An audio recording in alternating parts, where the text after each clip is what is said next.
I'd been on the road for 12 hours straight, driving from Atlantic City back to my home in Charlotte, North Carolina. It was October 10th, 2024, and I was bone-tired, dreaming of collapsing into my own bed after 4 months away opening a new restaurant. The deal wrapped up early, so I figured I'd surprise myself with an early homecoming. Big mistake. Huge. When I pulled into my driveway at 8 p.m., my house was lit up like a carnival. Cars lined the street, and salsa music blasted from my backyard. I thought maybe a neighbor's party had spilled over, but something felt wrong. My key still worked, so I opened the front door and stepped into a scene straight out of a fever dream of full-blown quinceañera for over 100 people, complete with a chocolate fountain, a girl in a dazzling turquoise gown, and a salsa band jamming on my patio. A banner screamed, "Happy 15th, Isabella. Welcome to the Morales family tradition." Morales. That's my last name, but I didn't know any Isabella, and I sure as hell didn't plan this party. Then I saw her Laura Mitchell, a middle-aged woman with a pearl necklace and a clipboard, strutting around like she owned the place. She was barking orders into a wireless mic, playing event coordinator. "Ladies and gentlemen," she announced, "the Morales family has cherished this historic craftsman home for 3 generations. Tonight, we honor Isabella's quinceañera and the enduring spirit of our Mexican heritage." I froze. My family name, my house, and she's talking like it's hers? Worse, I spotted my family photos, me parents, my abuelos, even me as a kid plastered around the house with captions like Morales family legacy. The kicker?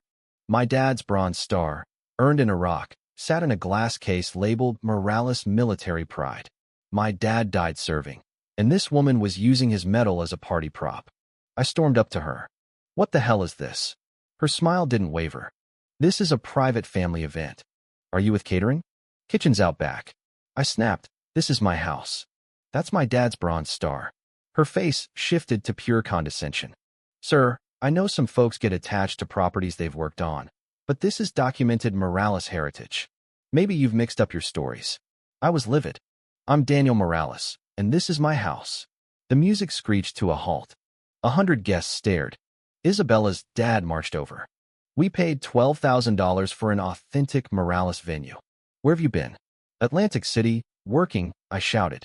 "This woman's been living in my house." Laura grabbed her mic. "Everyone stay calm. We have a confused individual.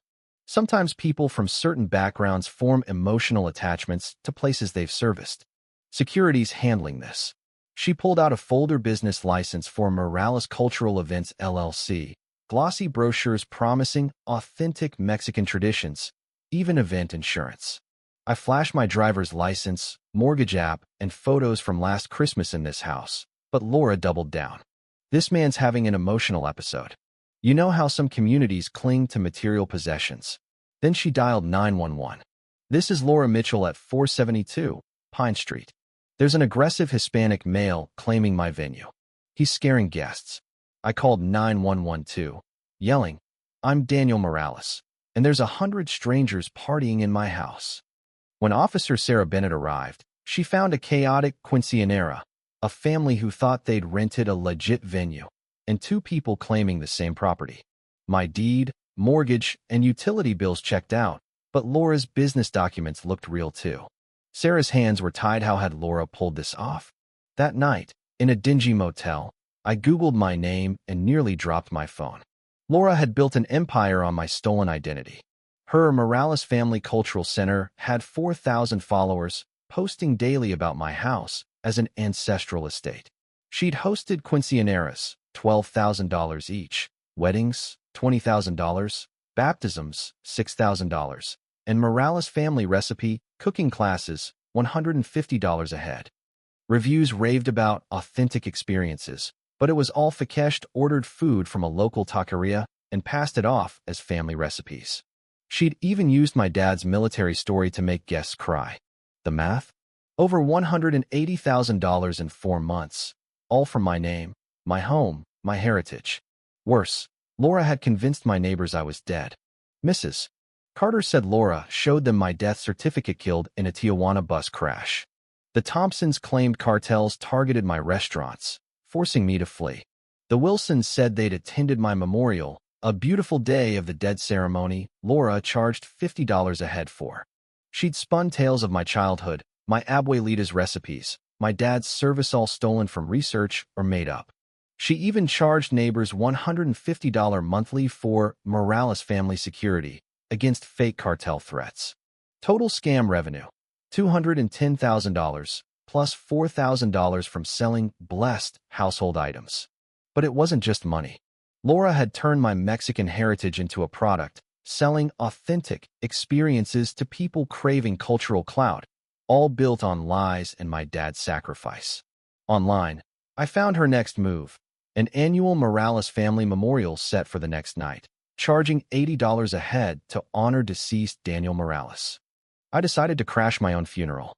I hid across the street, watching Laura transform my backyard into a mock cemetery, candles, a salsa band, a Morales mole catering truck, even t-shirts selling for $20. She wore a black dress and veil, playing the grieving friend. Daniel Morales brought vibrant energy to our community, she sobbed, claiming I'd died after unsavory connections in Mexico. She said I'd begged her to keep the Morales legacy alive. Lies. I told her to water my plants. As she pitched a Morales Cultural Foundation for $400 memberships, I stepped into the candlelight. Reports of my death are exaggerated. Chaos erupted. Guests screamed ghost. Some fainted, others ran. The band stopped cold.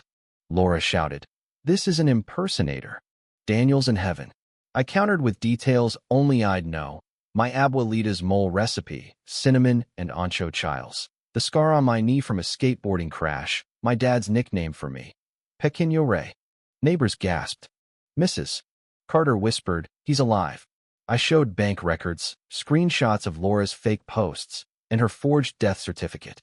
The crowd turned furious, demanding refunds. Laura claimed I was possessed by Daniel's spirit, but her lies crumbled.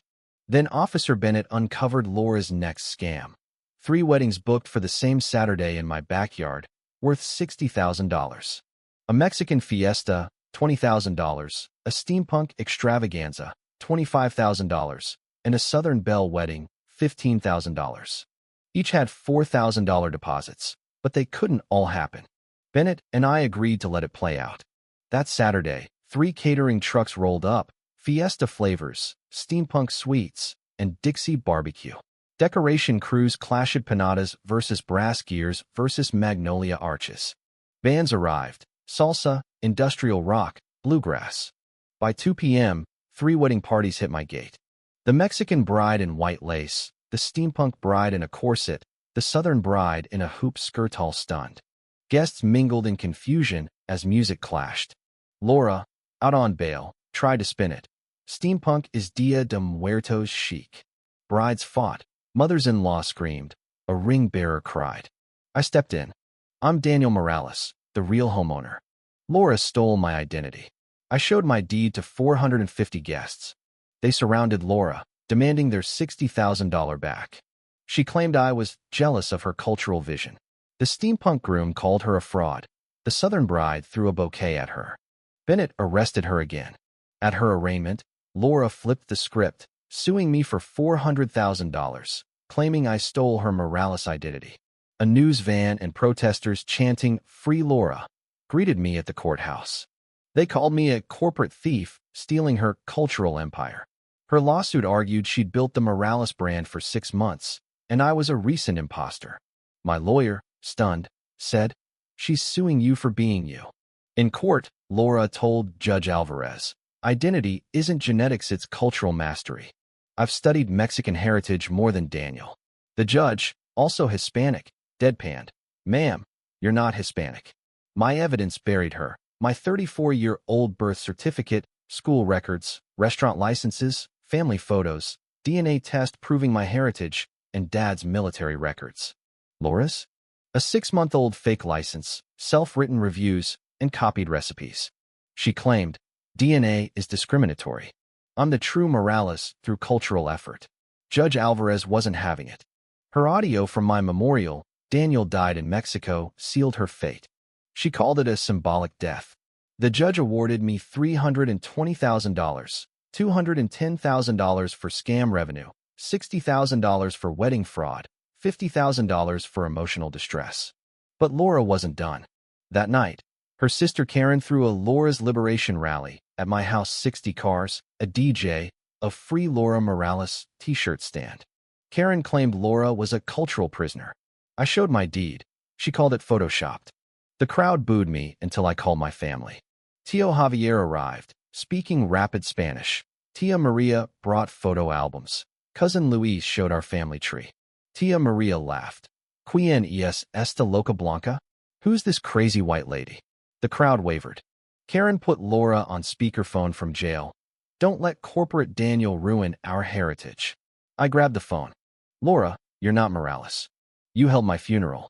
She screamed. That's ethnic gatekeeping. My family's authenticity Spanish. Stories, photos unraveled her scam. Attendees demanded refunds. Karen admitted Laura lied. Bennett added charges. Wire fraud, conspiracy. A cell search revealed Laura's 40-page Morales cultural franchise plan for post-prison expansion, a book, How I Out Mexican Mexico, a lifestyle channel, and lawsuits against Netflix and Taco Bell for stealing Morales heritage. A psychiatrist diagnosed her with delusional narcissism, obsessed with appropriating identities. In jail, I asked why she targeted me. Her answer? You had a nice house, a business, respect things I deserved. Mexicans don't build that without cheating. Her racism was raw. She believed I couldn't succeed without help. At sentencing, 500 people packed the courthouse. Victims spoke. Wedding guests lost $60,000. Neighbors paid fake security fees. Tio Javier mourned our dishonored name. Laura's defense? I revolutionized their backward traditions. In a decade, cultural consulting will thank me. Judge Alvarez sentenced her to 22 years, no parole, for 42 fraud counts, identity theft, elder abuse, and civil rights violations.